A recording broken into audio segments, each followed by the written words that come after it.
The Culture Pop Podcast is brought to you by the law offices of Jacob Emrani.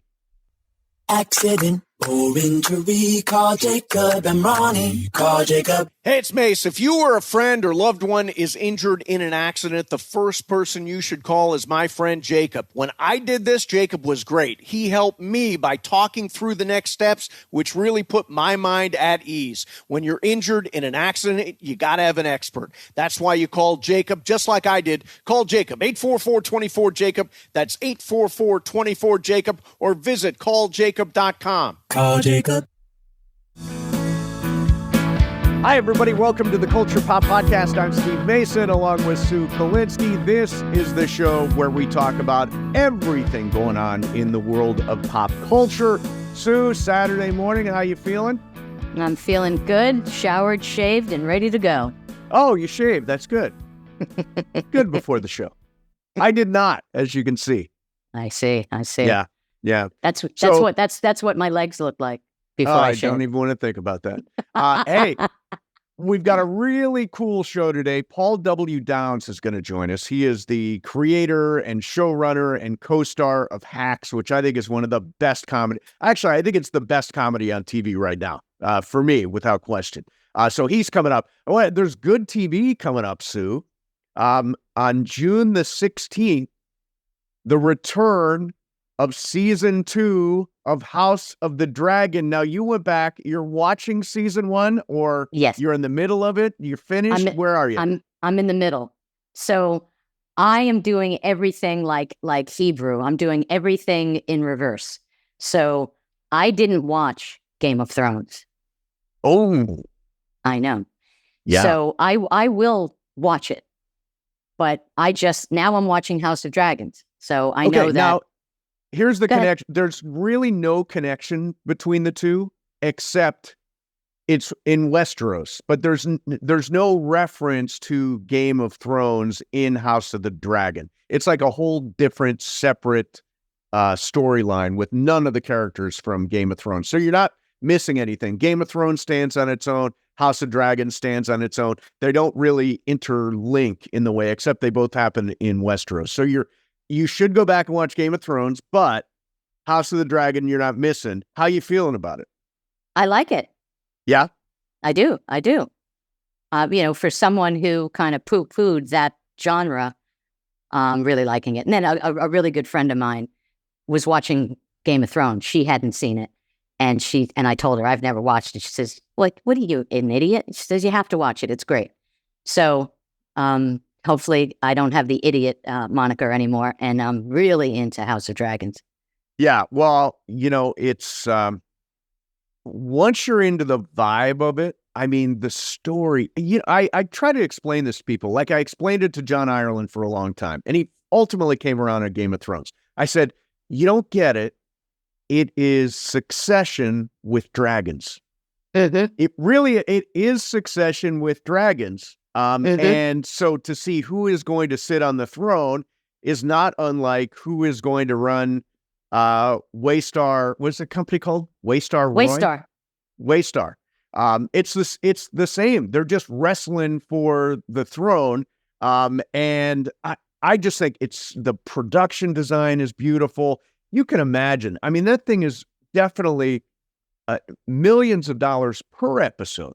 It's crazy the amount of money HBO Max puts into that. I want to know where they shot all of this. I mean, because even the interiors, I mean, that doesn't look like, did they build these sets for the interiors? Well, I'll tell you what, I was in Croatia, Dubrovnik, and they shot a ton of Game of Thrones in Dubrovnik, which is a great sort of old school European-looking village kind of place. So I imagine, I've heard they shoot in Ireland. I've heard they shoot in Czech Republic. They move around Europe to get that look. I don't think everything is a set, because otherwise it would be crazy. It would be crazy, but I want to know where they actually shot these interiors, because these castles are massive. Yeah, they are. And by the way, what's fantastic about this is we're going to get to ask questions like that when Claire Kilner, who's one of the directors of Game of Thrones, joins us in a couple of weeks. So I'm really excited about that. Now, the bear is coming back on June the 27th. Jeremy Allen White, Io Deborah. I have trouble with that name, Deborah. They both won Emmys and Golden Globes. Now, you worked on Top Chef.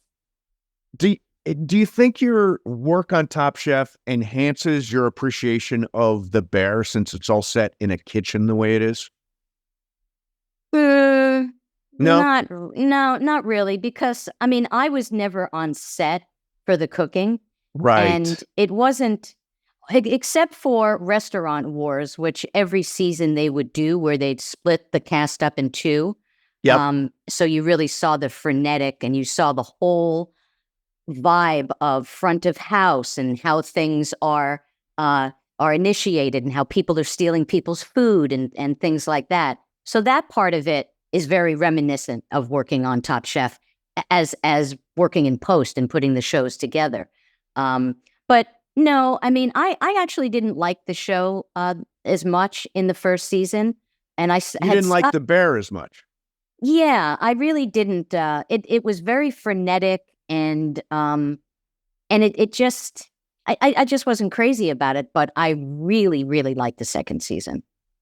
See, I mean, the kitchen aspect of it is fascinating, because when I watch that show, I think about being in restaurants and understanding that all this shit's going on back there, that I mean, fast and frenetic, like you said, frenetic and crazy, and you know, servers and chefs and sous chefs and all that stuff. They're all going crazy back there in order to present that plate at the table. So it makes me wonder, like, when I go to a restaurant, wow, all that is behind it. But it's just a great character piece.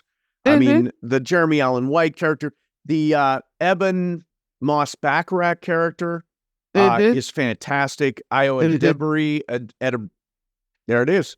Deborah, fantastic. But it's a character show more than anything. Oh yeah, absolutely. But you know, I guess the only thing that I watch closely when it comes, you know, you have to suspend your disbelief. It's TV. Sure. So you know, there are things that are like, oh God, that would never happen. Oh God, that would never happen. But as someone who did work on Top Chef for years, I did what I really loved, and that episode when I forget his name, the cousin went and Eben Moss Bacharach, I forget the name, but yeah, that actor. Yeah, when he went to work at that really high end restaurant, and that it seemed surreal at first. It seemed like it was a dream, like it was a reoccurring dream. Like I didn't know whether he was actually working there. And I just thought that was just so classy and beautifully done. It was a great story. Yeah. So I'm definitely looking forward to that. I'm excited for it. And by the way, you know, this is one thing that bugs me. It especially bugs one. When we watch an award show and The Bear is nominated for Best Comedy, I'm like, yeah, we've talked about this. Shouldn't they just have Best Half Hour and Best Hour? Doesn't it make more sense? I agree. I mean, there are some, you know, then they have like the dramedy, you know, because there are shows that, like, I look at Hacks. I mean, it is comedy, but there's a lot of drama in this show. So, you know, and the first time I ever heard that term is when I worked on Sex and the City. They coined it as a dramedy. Oh, interesting. And that is exactly what it was. So I think it's unfair to put it in the comedy category because it knocks out shows that are truly comedy. Right. Exactly. The other show I'm looking forward to this summer, this is going to sound weird, but Prime Video presents this month, June the 25th, I Am CELINE DION. Now, she has become fascinating to me.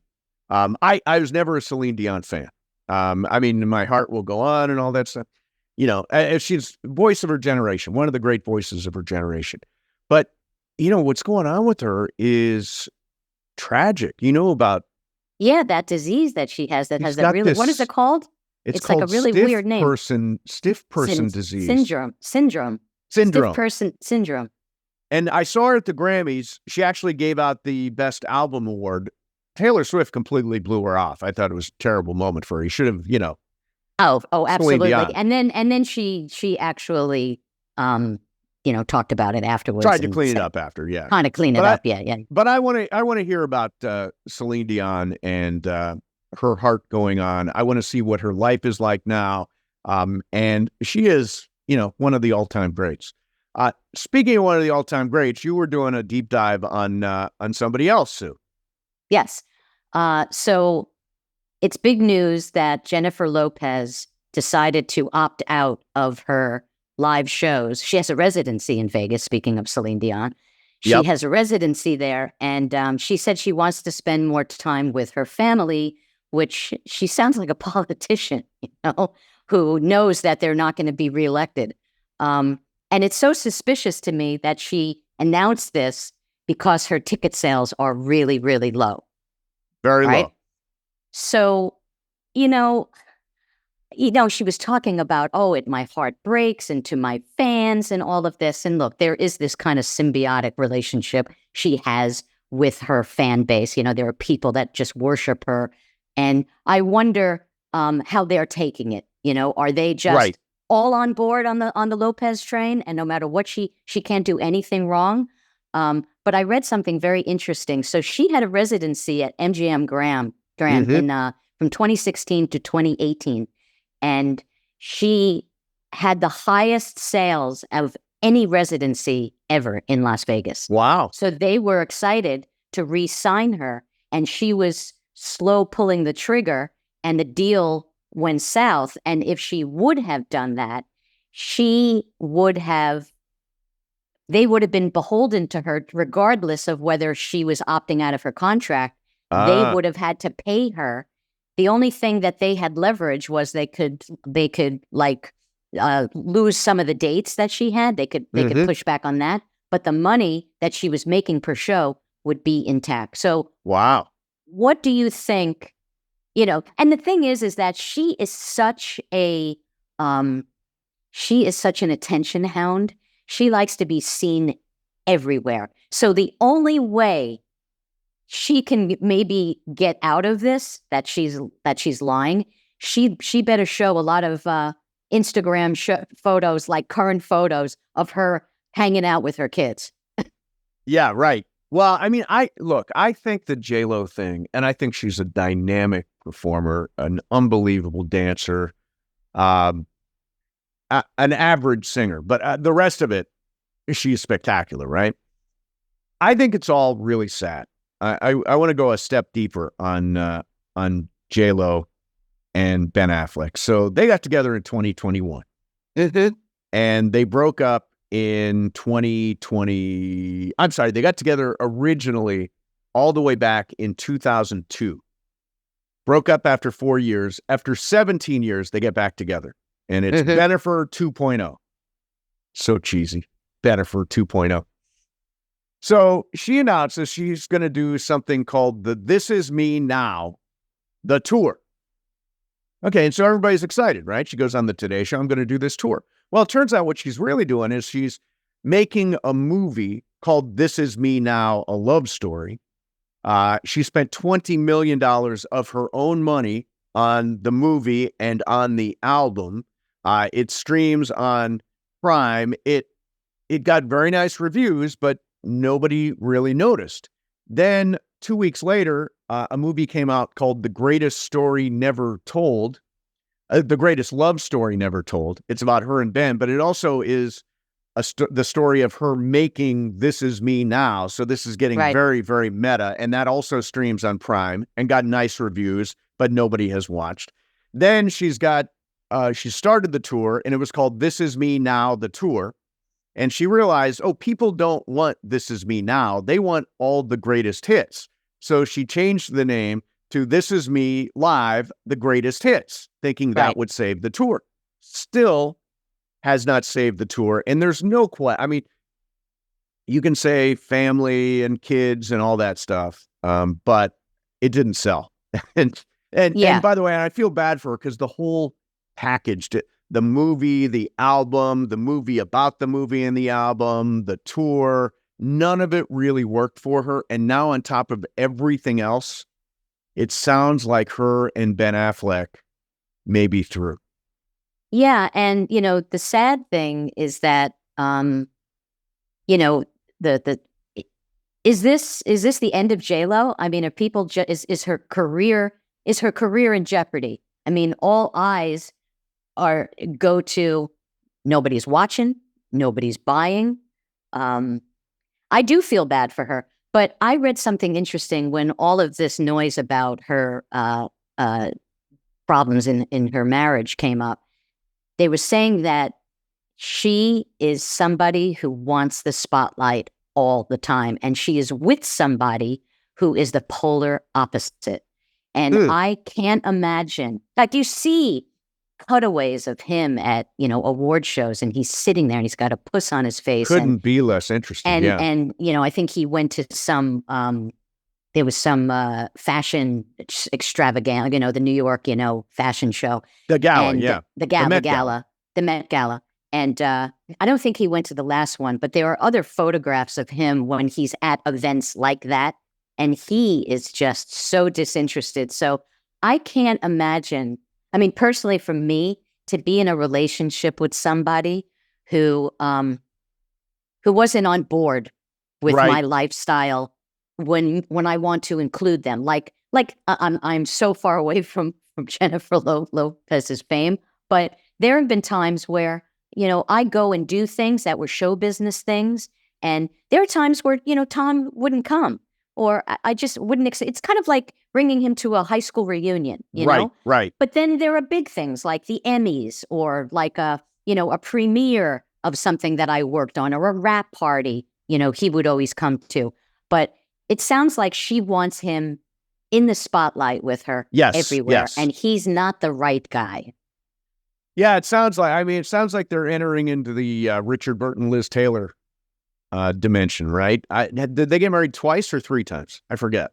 Oh, I think maybe 3 times. I think it was maybe 3 times also. So, hey, it could come back around for Jen. We could have Ben, or what would it be? It's like a trilogy. Jennifer 3.0. Yeah, wait for the rest of the trilogy. I just wanted to say, I feel bad for JLo. I think she's a great performer, dynamic performer. And she put herself out there in a really vulnerable way with her own money, and it has all come crashing down. So I hope she deals with it well, spends time with her family, and makes a comeback soon. And maybe Ben and her work it out. Maybe. Or wait for Bennifer 3.0. All right, real quick here, I want to mention, if you're listening on Apple, you're listening on Spotify, leave us a 5-star rating and a review. If you're watching on our YouTube channel, hit the like button and subscribe to the Culture Pop Podcast channel. All right, here we go. Our guest today is an actor, a writer, a creator. He started his career with the Upright Citizens Brigade. For 5 seasons, he starred in the Comedy Central series Broad City, and his current project is as showrunner and co-star on the HBO Max comedy Hacks. Paul W. Downs joins us. Paul, thanks so much for coming on, man. We really, really appreciate it. My pleasure. My honor, my pleasure. Happy to be here. We are huge, huge fans. I mean, Hacks is flat out best comedy on TV. Congratulations, man. Thank you so much. We really appreciate it. And right now, because we are just starting season 4, it's really extra nice to hear, because the beginning is always tough. It's a challenge, Yes, congratulations. Thank you. Talking about starting a new season, I want to kind of go back to when you got the green light that the show got picked up. I know that I'm a writer. I've written for TV. I've done stand-up, so I've been in this world for a long time. I know you put together a Bible, right, of what the show is going to be and where, the arc of see. How far in, how deep did you go in the beginning when you were putting this together? Like when you look at the show now, was this all of this what you conceived of where you were going? Yes and no. I mean, I think we spent the most amount of time putting together a backstory for the character of Deborah Vance and kind of figuring out where she came from and what her, 30-year career was like. But we did pitch the show with the full series arc in mind, and we did pitch the very last scene of the very last episode. Now, obviously, things change, and we have a fantastic writer's room, and people bring thoughts and ideas, and so things always adjust. But the big tent poles, like, for instance, in this season, her quest to be the next host in late night. That was something that we pitched in the very beginning. We knew we wanted to get there, and we knew essentially what we wanted to happen with that show, and again, what we wanted to happen ultimately for both Deborah and Ava. But you know, for example, the turn at the end of this season, because there is a twist, that only came at the beginning of our writing of season 3. We knew that there would be this quest to get the chair, but we didn't plan for that until we started writing season 3. So for the very, very twist at the end. So again, there are little things that change, because now it allows us to do what we plan to do for season 4, just with sort of a reset of their dynamic, of their relationship. So I want to take a step back from that. How did this whole thing come together? Was Jean Smart on board from the beginning? Is that somebody you added later? I mean, how did the whole package come together? So my wife and writing partner, Lucia Agnello, and our best friend, Jen Statsky, we were driving to Portland, Maine from Boston, where they're both from. They're both from Massachusetts, because I was filming a half-hour special for Netflix, which was part of the Characters series. It was like a sketch and stand-up special. And Jen came with us because she was helping make it funnier, because she's one of the best writers we know. And it was on that road trip that we first started talking about female stand-ups that never had the same opportunities that a lot of the men in that era got. You know, there were no women that became Letterman or Leno and had sort of a legacy show, even though there were plenty of fantastic stand-ups that were their contemporaries. So we thought of the show then. That was 2015. And we all had different things going on. Jen was working on Parks and Recreation and then The Good Place. And Lucia and I were working on Broad City, and we did a little bit of season 1 of the other 2. And so we all had stuff going on. And then when we were all finally free to pitch it, we did pitch the show, which is why we had so much of it sort of in our head. But when we wrote the pilot without anybody cast. We had just sort of like made this amalgamation of sort of like an Elaine May and Lucille Ball because of the very public divorce. And obviously Joan Rivers is in there with her stand-up and her QVC stuff. And there's some Elaine Boozler, and there's some Debbie Reynolds even. There's like a lot of showbiz legends that we kind of just like borrowed from to make this person. And so she was always in our head, but at the time we didn't have anybody cast. So when we finally did sell it, we talked to HBO Max about, the kind of person who it should be, which was like someone who could deliver a stand-up joke and you'd be like, that's a stand-up, which is really hard if you're not a stand-up, but also somebody who could deliver on the sort of more heartfelt, dramatic moments in the show. And that list was pretty short, and Jean Smart was really at the top of it. So, we were like, well, would she do this? Because she was, as much as she was having sort of like this resurgence in Mare of Easttown and Watchmen, and she had done Fargo before that. She'd been doing some like dramatic stuff. We knew her from, Designing Women and Frasier and the Brady Bunch movie, and just like being like a comedic scene stealer. So we were like, okay, she has all of these elements, but she's never been the lead of a show, which seemed crazy because she's been working for a long time prolifically. So we had a meeting with her, and it was really crazy because she said, I've been very lucky as an actress to work the way that I have, but I always wanted to be a stand-up. She said, when I was 12, there was a Halloween party, and all the girls were mermaids and princesses and witches. And she said, I was Phyllis Diller. She said, I teased my hair, and all the other 12-year-olds were like, this is bizarre. But so she'd always had she is a stage actor, so she's certainly done live performing for a crowd. But there was always like, I think, a curiosity around that. So she was like, this is weirdly kismet because I get to pretend to do that thing that like in an alternate timeline, I wish I had done. That is so perfect. I tell you what I appreciate so much, because I did stand up for a really long time. So I am a woman of a certain age. I'm younger than she is, but I kind of fall into that area of you're too old to do this or you're too old to do that. But just women in general. And I just wanted to share something with you. Years ago, there was a gig in Puerto Rico that every comedian wanted to do because they wanted to go to Puerto Rico and hang out for 4 days. Yeah. And they didn't book any women, but they booked one woman and she bombed. And then when I tried to get a booking, they didn't book me, and they told me they weren't going to book me because they booked a woman and she didn't do well.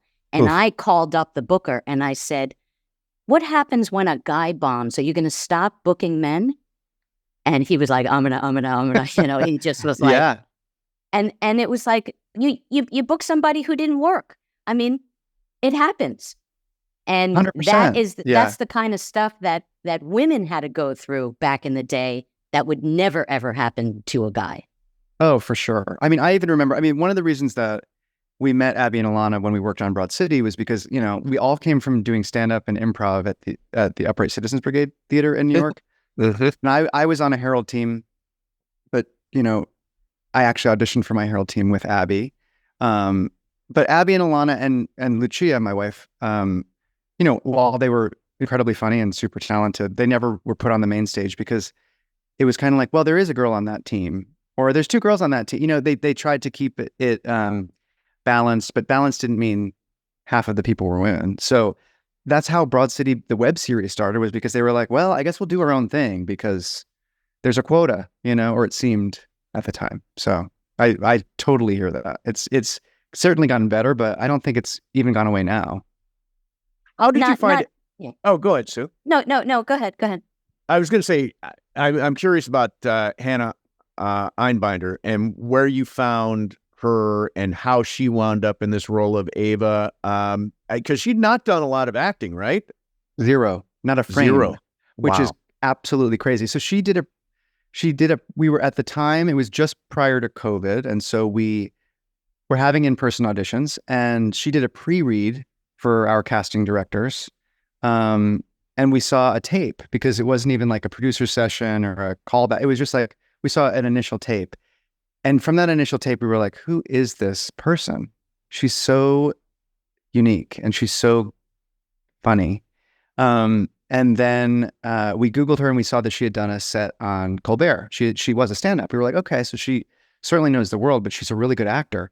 And then we had a couple callbacks and eventually a chemistry read. But we had read, I want to say we read like upwards of 200 women for the role because it was, once we had cast Jean, it was really important to find somebody who was the second lead of the show, like could really support Jean in all of those scenes. And, she is such a amazing actor that you really want to find somebody who could hold their own.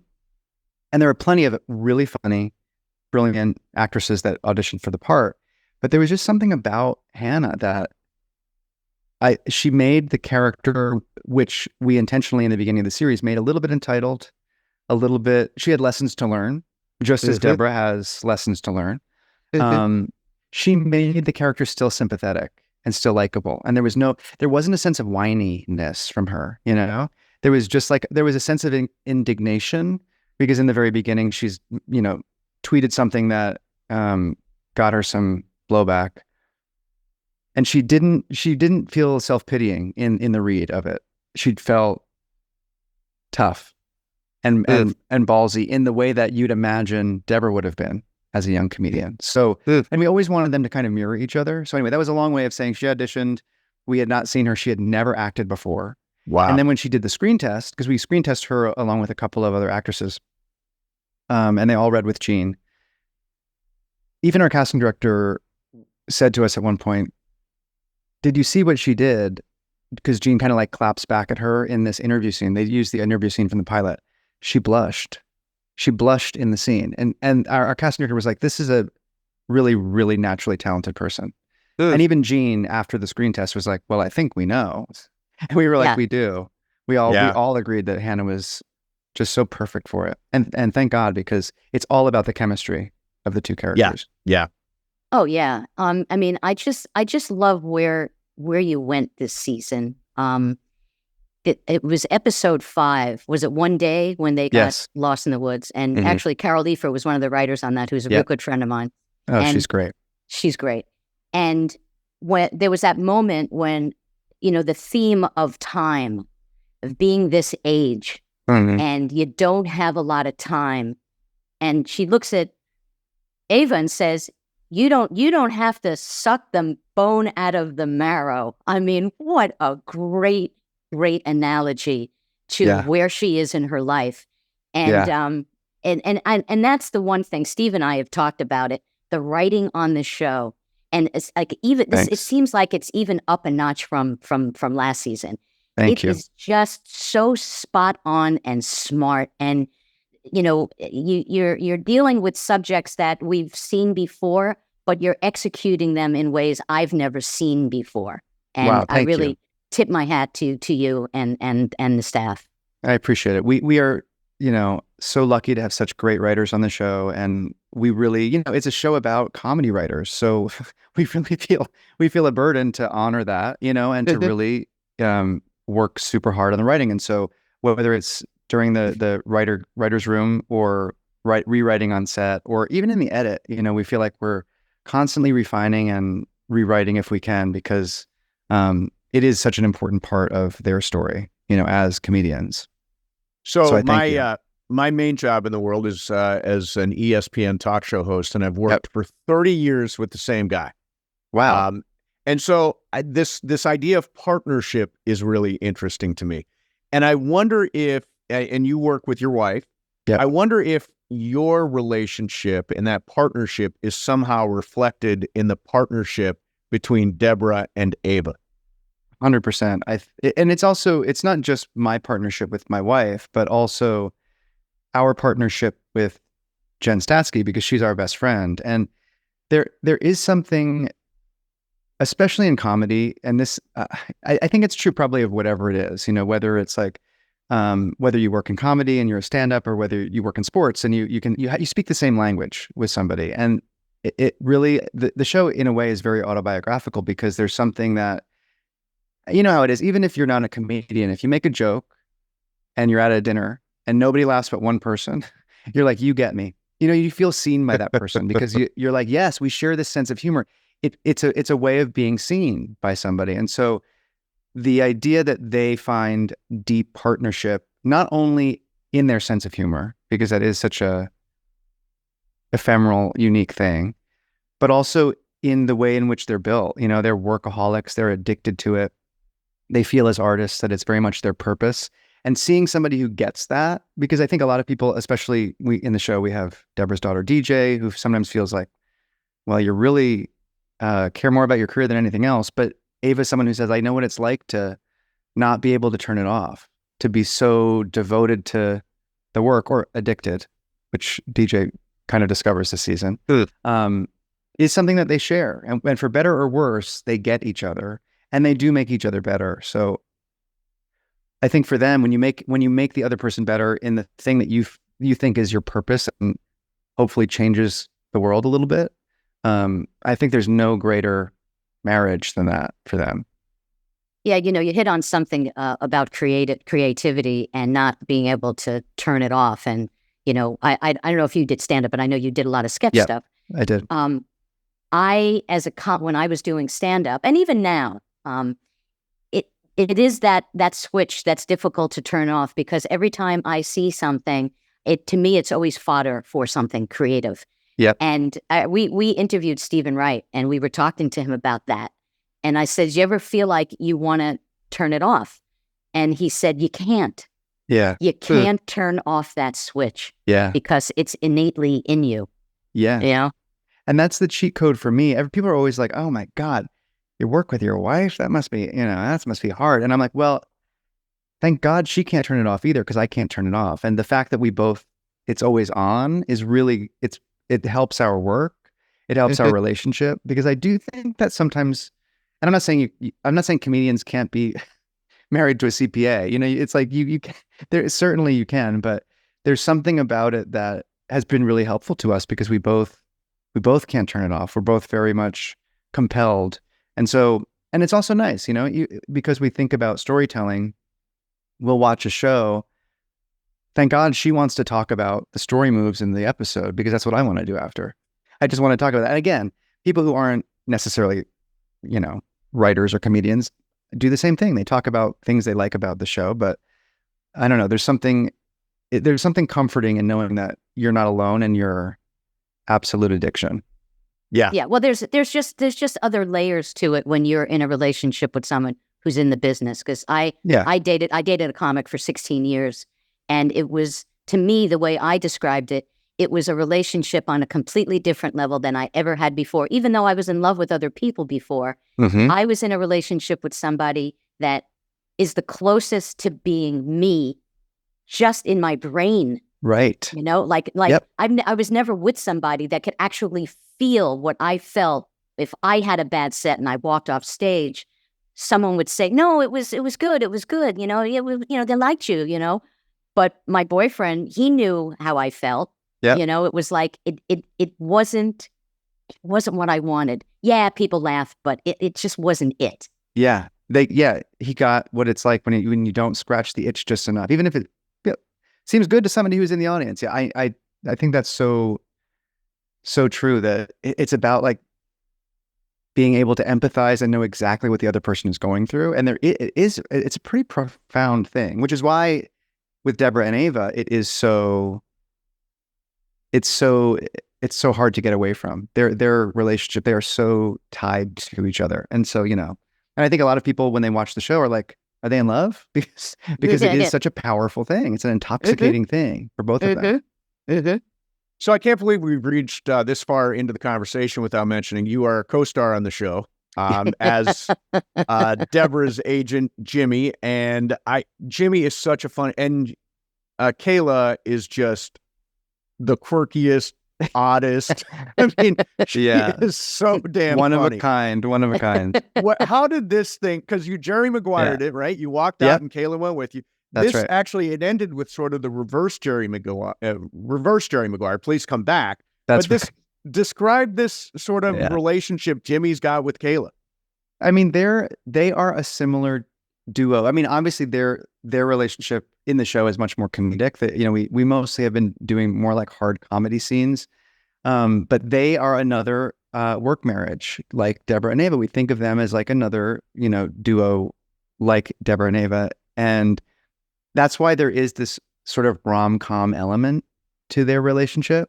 And people have asked Meg a lot, like, is Kayla in love with Jimmy? And she's like, I think it's a weird thing where he's like a big brother, but she's also confused by it. They've known each other for a long time, and they have history. And, I think we've written more toward that because Meg and I have so much fun together. I've been a fan of Meg's for a long time. She makes me laugh so hard. And we break a lot in scenes. And I think like there's something about when people are having fun on screen, it feels like you share in that. And so it's been really fun to write towards that because we have such a good time together. And she is so funny and so singular. God, so she's funny. hysterical. But what I love that you did in the final episode, it was like Megan's like dramatic coming out party. Yeah. He's got chops in the drama department. I was when we were on her coverage and the camera is over my shoulder, I was like tearing up because she was making me so emotional. Because to watch her, it's like sad clown, right? It's to watch her feel wounded and try to express herself. Oh, she was so good. And it was so nice for us to be able to do that because I think both Meg and I like to work in that gear and like to have, different layers to the characters that we're playing, whether it's in Hacks or something else. And so it was really nice this season to get to do what we do in the show overall, which is, have people who tell jokes. I mean, we write a show about a stand-up, but also like people who are comedic also show a more human and vulnerable side of them. And so both of us getting to do something a little bit more heartfelt was really, really fun. We had a really good season together. The show's really funny. The show has got a silliness to it. And yet you guys always take time to go one extra, like we just had Christopher McDonald on the show. And Chris has got that scene with Hannah at the bar where you get a sense for both of them in this really genuine, honest way. And it adds a layer to the story that I don't think a lot of shows would. Sort of describe that as a philosophy and the way you approach that. Thank you. Yeah, I love that scene. And Chris is so great. And he is such a great actor and great person. That's another thing that we are so lucky to have is a cast of people that are, and people always say, they're like, oh, I love the people I work with. Everyone is so kind and they're genuinely good people. And because of that, I think it comes out in the show because we love working with them and seeing them. And we love writing toward all of our ensemble. And I think it's like caring about the ensemble and wanting to actually explore their lives that makes the show better. I think like yes, we love the actors and we love writing for actors. And so I think there are, I think that's one of the reasons. But that particular scene, it was really nice to pair Ava and Marty, who had never talked about this person who looms large in their life, who they both have a lot of love for, Deborah Vance, and have them like have a heart to heart. It felt really, that was a really special scene. So I'm glad you liked it. And Chris, like I said, he is like a secret weapon of the show. Anytime he's on, he delivers. He is so funny. And he's obviously, I mean, he was in Thelma and Louise, and he's iconic. So he's such a great actor, and to be able to Happy Gilmore. Let's not forget Happy Gilmore. I mean, and that's the thing. Shooter McGavin, we got to see some Shooter McGavin, and he is, there were some golf doubling in that episode, and none for Chris McDonald because he's really good. And that was part of the reason we did the golf tournament, because we were like, we would love to see him on the golf course. I mean, yeah, it's so funny. I love the universal sort of quality of the show. One of the things, I am 59 years old now. I've been doing this for a really long time. And I wonder often to myself, have I peaked? Like, is this as high as I get? Mm-hmm. And that's sort of, I think everybody faces that question at some point in life. And Deborah's facing it. And it feels very universal to me. Yeah, that's the thing. I think people, no matter what walk of life, I think they do see themselves in Deborah. She is somebody who's like, really trying to, I mean, she is somebody who is, in my mind, always trying to get better and asking the question of like, is this my final act? Can I do something even more exciting and even better, even at this stage? And I think what's really fun about the show is it's like our answer is yes. You can always, you can always have a renaissance. You can always have a rebirth. You can always do something different. And it's really, it's even comforting to me, because I think even as somebody who, hasn't worked in the business for 30 years or hasn't had the career that Gene Smart has had, you never know. I mean, it's such a volatile industry, you never know. I mean, when we were making Broad City, we were like, wow, this is really special. Is anyone going to like a show we make again? Because there's so many shows. It's like, you might not get the opportunity to be on the air long enough to find your audience, or to be on the air long enough to find your stride. And it happened again with Hacks, that people, I mean, even more so, that people really responded to the show. And so we feel that way, that we're like, have we peaked?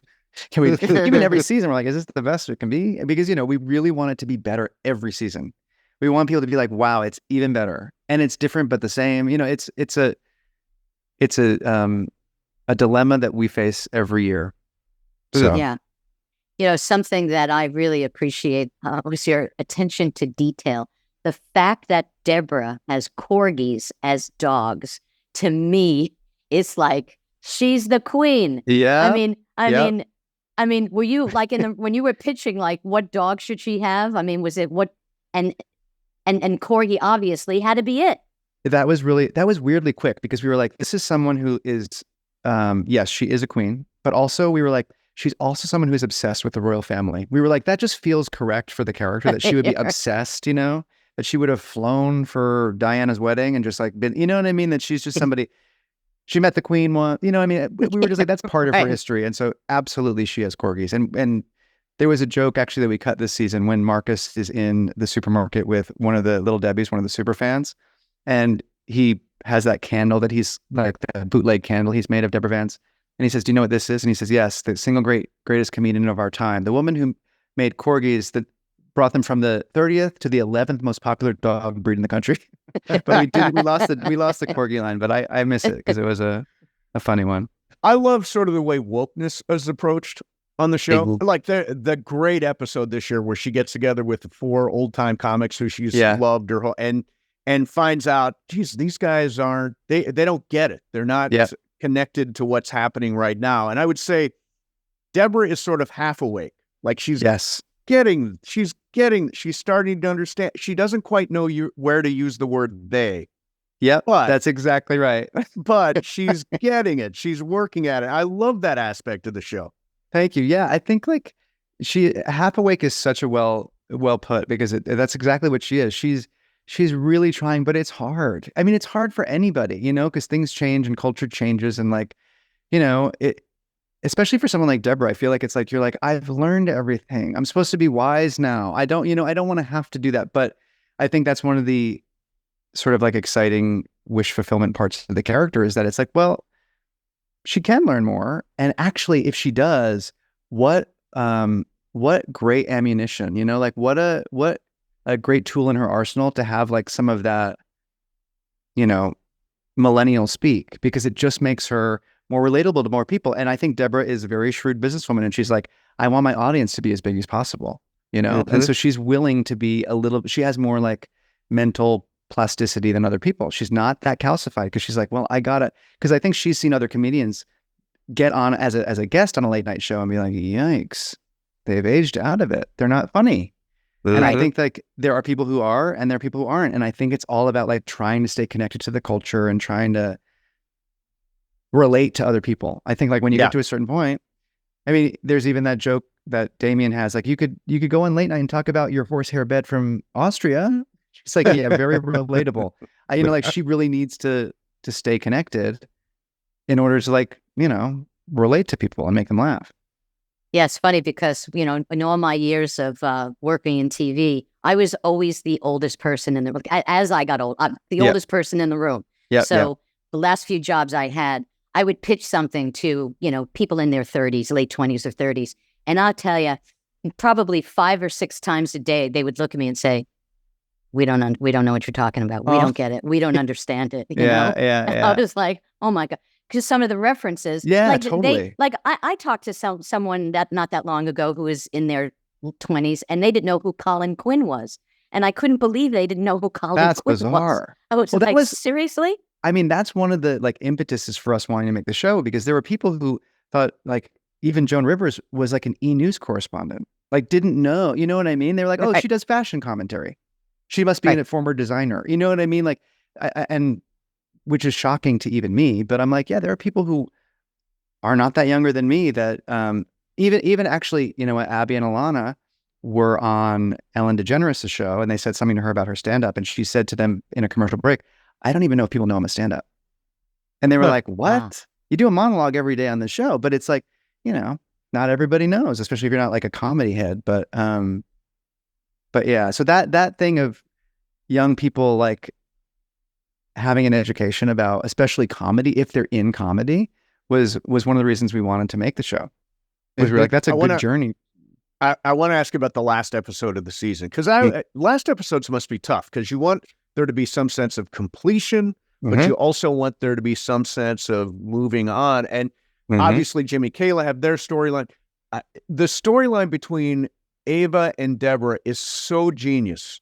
The fact that there's that little tweak at the end that's going to add tension to and Ava's learning the business and realizing you've got to be kind of ruthless. I just love the ending of that. I thought you completely nailed that final episode.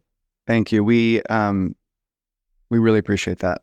So we worked on it for a long time. There was a lot of thinking going into that, because it is all about the ending for us. I mean, in season 1, Deborah goes back to Ava's father's funeral and sort of like asks her, even though she bombed, she loved it and wants Ava to come on the road. And then there's a twist of Ava sent this email when she was drunk.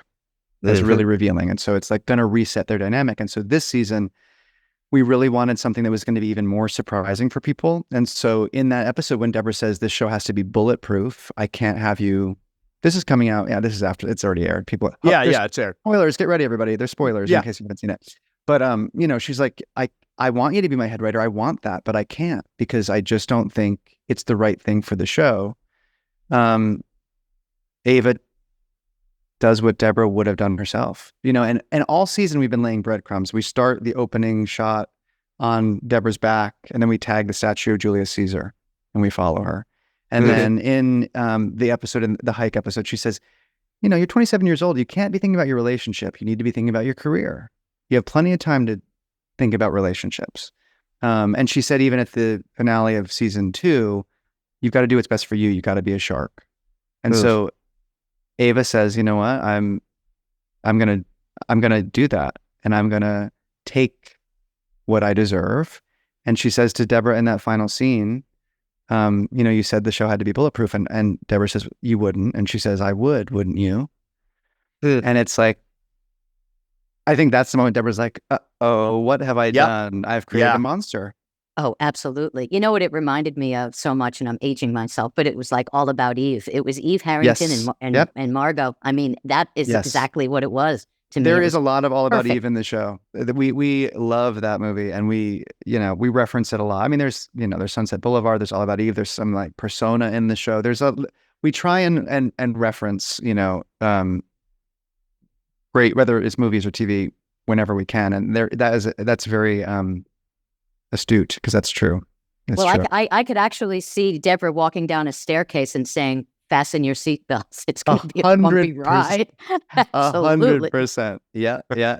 And in fact, sometimes we do literal. We're like, should we literally like tip the hat to the thing and like have her like say the thing, and so you never know. It might still happen, because it is going to be a bumpy ride. I mean, we were really excited because it's I mean, even for us, we were like, oh, we can't wait to get into next season, to write this, like what it's going to be like for them, because they're handcuffed together now, and they're both fit to kill. They're like, it's going to be a fun dynamic for them. Yes. Well- Well, Ava's got leverage now, so that's she Yeah. didn't have that before. Yeah, which I think Deborah is really, in a way, proud of. Yes. Yeah. Like, Yeah, and that's why she yeah. hired her. She was a worthy opponent. She was an adversary. It's my wife was a like nationally ranked tennis player, and she won't play with me. It's like, it's not fun, And so like, you want that person that can volley back, and that's why Deborah hired her, and that's what she's doing now. And so I think in a way, like, it's what Deborah respects the most is this motivator pulse. Yeah. Well, Paul, this has been great. I don't know if you realize it or not, but if you picked up on this, but we really like the show. We Thank really, you. really like it. It's so good. I mean, the number of times we've complimented the show, but I appreciate it. It is so good, and we Thank have you. so enjoyed this season, and cannot wait to see. I hope you guys win all the awards and all that stuff. Thank you, Paul. Thanks very much for coming on, and congratulations again. I appreciate it. Thanks for having me, and thanks for watching. There you have it, Paul W. Down. By the way, I don't know what the W stands for. We didn't ask him. That's right. I meant to ask. It was on my list of potential questions. What's the W for? But I never got to it. Yeah, maybe it's just a W. Maybe it is. I love the show. Obviously, if you listen to the conversation, we love Hacks. If you've not seen Hacks, man, you are missing out. It is streaming on Max. 4 seasons. Season 4 just wrapped up, and it is a brilliant conclusion. Oh, Season I'm sorry, 3. 3, and they're getting ready for 4. Yeah, they just starting on 4. So good, Sue. So good. And when he was talking about like the writing staff, he has. I know he has at least 2 stand-up comedians that write on the show. I don't know everybody else, but when you have this kind of protection around you and this connection, his wife is in the business, his wife is funny, and then his Broad City friend, Jen, it just changes the whole dynamic. I mean, I remember my first writing job. The guys who gave me my job when I worked with Nicole, I met them online at the Improv the first time I auditioned to go on stage. Really? And they, they were a comedy team. And cut to, like, I don't know, 30 years later, they gave me my first writing job. And being in that room, Mike Rowe, who we've had on the show. Oh, yeah, Mike's great. Mike Rowe wrote on the show. But just having these guys, Jimmy and John, it just changed everything because we were friends. We had such a history. And, finishing each other's sentences, our sensibility was the same. And you don't always have that luxury. It's kind of like Jerry and Larry. They'd been friends forever.